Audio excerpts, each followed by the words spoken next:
Hello les accros de One Piece, c'est Silver et Copper. Bienvenue sur Raftelli, la chaîne dédiée à tout l'univers de One Piece. Cette semaine, Oda fait bouger les choses. Enfin du nouveau sur Onigashima. Enfin les alliances servent à quelque chose. Et les combattants se donnent la main pour arriver à faire vaciller le monde. Et clairement, ce n'est pas pour nous déplaire. Alors, entre Zone d'ombre et aller vers l'enfer en express, voici enfin notre analyse du scan 1009.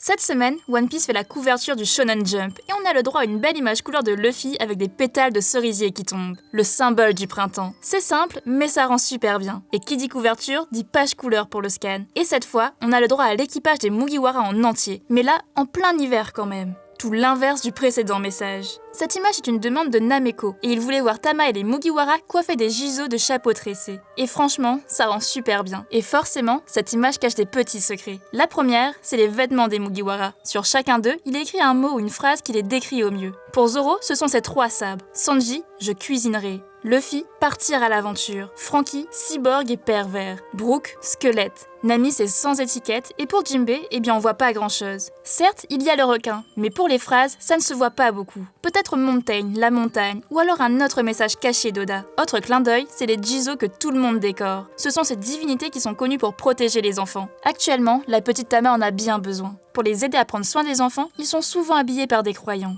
Et enfin, le tanuki ici présent a déjà été vu auparavant. Et Oda a révélé que c'est une bouilloire théière qui a mangé le Inuinu no Mi modèle tanuki. Et son nom, c'est Benboku.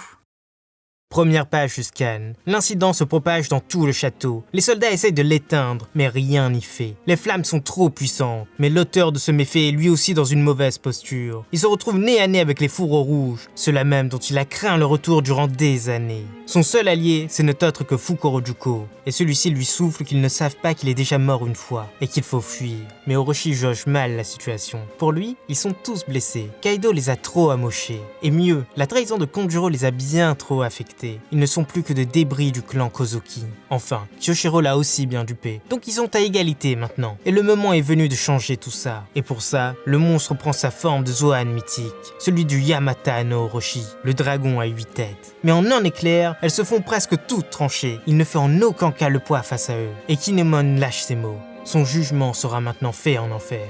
Et le samouraï continue son chemin. Mais Raizo reste là, il a un compte à régler avec le chef des Oniwaban, celui qui a trahi la famille Kozuki, et aujourd'hui encore, il semble persister sur ce chemin sans frémir. Leur destin les a emmenés pile à ce moment. Les deux ninjas vont enfin s'affronter.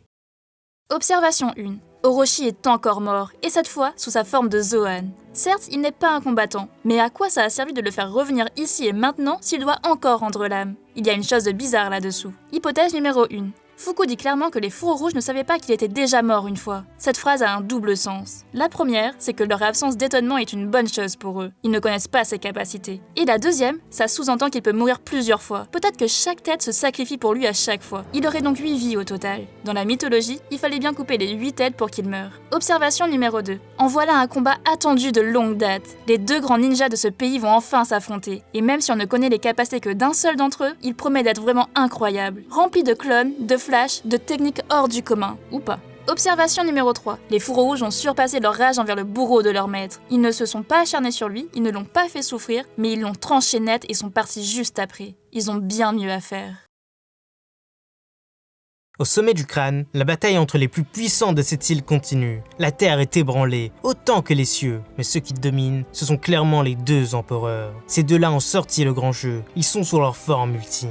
Qui demande à l'eau d'en envoyer un au loin? Les chirurgiens rétorquent que ce n'est pas possible. Leur haki est bien trop puissant pour ça. Mais soudain, Luffy prévient les autres d'une attaque imminente, de quelque chose de bien trop dévastateur. C'est alors que les deux empereurs s'arment et lancent une attaque combinée, le Hakai. Un flash lumineux traverse le champ de bataille. Mais Zoro part à l'attaque à la surprise générale et hurle aux autres de partir, sinon ils vont tous être anéantis. Mais l'épéiste n'est pas assez puissant pour tout retenir et prend l'explosion de plein fouet, enfin presque, car l'eau a pu le téléporter sur le tard. Et même s'il gît au sol, écrasé par la douleur, il est toujours vivant. Il a survécu à l'attaque des deux empereurs, qui lui-même le remercie. Mais Luffy fonce pour venger son Nakama. Il dégaine une nouvelle fois son Red Rock, mais Kaido l'évite aisément avec sa forme hybride.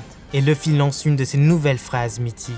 Alors Kaido, on évite? C'est parce que ça te fait mal, pas vrai? Sans répondre à la provocation, Kaido éclate le chapeau de paille de son arme, le propulsant au loin, et il enchaîne directement avec son Boro bref. mais il utilise une version plus compacte et plus ciblée. L'attaque fait mouche, et enfin, alors que Luffy est à terre, il fait tournoyer son arme et l'écrase au sol à l'aide d'une nouvelle attaque, le Ragnarok. Observation numéro 4. Vous cherchez une séquence parfaite? Eh bien la voici. On y apprend des choses et on voit de l'action par-dessus de l'action. Et clairement, la première partie de ce scan appartient au Mugiwara. Zoro ralentit à lui seul et d'un coup les deux empereurs. Un coup similaire au Hakuko des géants. Et grâce à ça, Zoro vient de monter dans l'estime de tous les témoins de la scène. Il a presque sacrifié son corps pour aider l'Alliance. Et surtout, pour son capitaine. Observation numéro 5.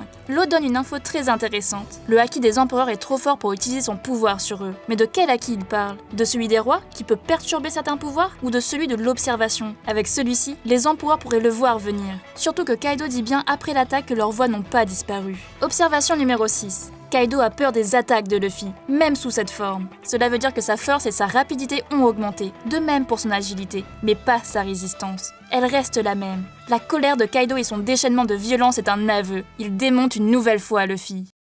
Un peu plus loin, les autres supernovas ont un plan. Zoro s'est relevé et Kid a créé une boîte métallique hermétique. C'est là que Law utilise ses pouvoirs et il envoie directement Zeus à l'intérieur. Kid et Killer se précipitent vers la Yonko et il lui dérobe ses deux autres attributs de puissance, Napoléon et Prométhée. Big Mom est projeté au sol, enragé, alors que grâce à sa nouvelle technique, Zoro tranche Prométhée en 1000 morceaux. Kid revient à la charge et lance de nombreux projectiles, mais Mama encaisse tout sans aucun souci. Et en prime, il l'éclate d'un coup de poing surpuissant. Mais là aussi, ça fait partie du plan, et le supernova l'a saisi au bras, avant de l'éjecter très loin à l'aide de son fruit du démon. Law prend le relais et pousse la Yonko encore plus loin grâce à un rocher, mais celle-ci résiste et les traite même d'idiots, ajoutant que ça ne servira à rien. Hélas, elle se rend compte qu'elle est en chute libre. Elle tombe du crâne sous les yeux des supernovas, de tous ces homies qui hurlent, elle a été mise hors d'état de nuire. Et sous elle, il n'y a que la mer. Et c'est la fin du scan. Observation numéro 7. Alors là, c'était épique de chez épique. Enfin une grosse action des autres supernovas. Kid et Law communiquent à la perfection et leur plan est juste parfait. Et même si les 2 secondes sont très amochés, leurs rôles sont joués à la perfection. Mama a bien trop confiance en elle, et les supernovas ont bien compris qu'il faut la séparer de ses homies pour la battre. Et le coup de grâce, c'est bien de l'envoyer au tréfonds des océans. Hypothèse numéro 2. Hélas, il faut bien se dire que ça ne tuera pas Mama. Ce serait bien trop facile. Elle va trouver un moyen de s'en sortir. La solution la plus simple, et il faudrait un sacré hasard, elle tomberait à proximité de ses enfants, du Queen Mama chantant. Deuxième possibilité, ses cheveux sont toujours en feu, même après que Prométhée ait été tranché. Peut-être qu'une partie de celui-ci se trouve encore avec elle, et elle serait sauvée in extremis. Troisième possibilité, Kaido pourrait invoquer des nuages pour la remonter. Et enfin, la première fois qu'elle était tombée à l'eau, elle s'est retrouvée sur la plage. Elle sera peut-être retrouvée plus tard. Mais bon, ce serait quand même dommage si elle ne revenait pas dans la bataille. Et pour finir cette analyse, voici nos petites prédictions pour le scan 1010, qui promet d'être incroyable. Numéro 1, les supernovas viennent aider Luffy, et tous ensemble, ils font face à Kaido. Mais on n'en voit pas plus, car ce sera la dernière bataille à se finir sur Onigashima. Numéro 2, Big Mom arrive à s'en sortir, soit grâce à son équipage, ou alors grâce à ses propres pouvoirs. Numéro 3, le combat Marco contre Kin et Queen avance un peu plus, et Sanji débarque pour l'aider face aux calamités. Numéro 4, Jinbei, mais t'es où bordel? C'est le moment de voir ce combat. Numéro 5, les fourreaux rouges tombent sur leur ennemi, Kanjuro, et celui-ci menace une nouvelle fois Momo, mais n'a pas prévu Yamato. Numéro 6, on en apprend plus sur Orochi et ses pouvoirs, toutes ses résurrections possibles, mais il ne lui reste pas beaucoup de tête. Voilà, c'est déjà la fin de cette vidéo. On espère que ça vous a plu, et n'hésitez pas à nous laisser votre interprétation du scan en commentaire. C'était Silver et Copper, pour Aftalil. A bientôt les accros de One Piece.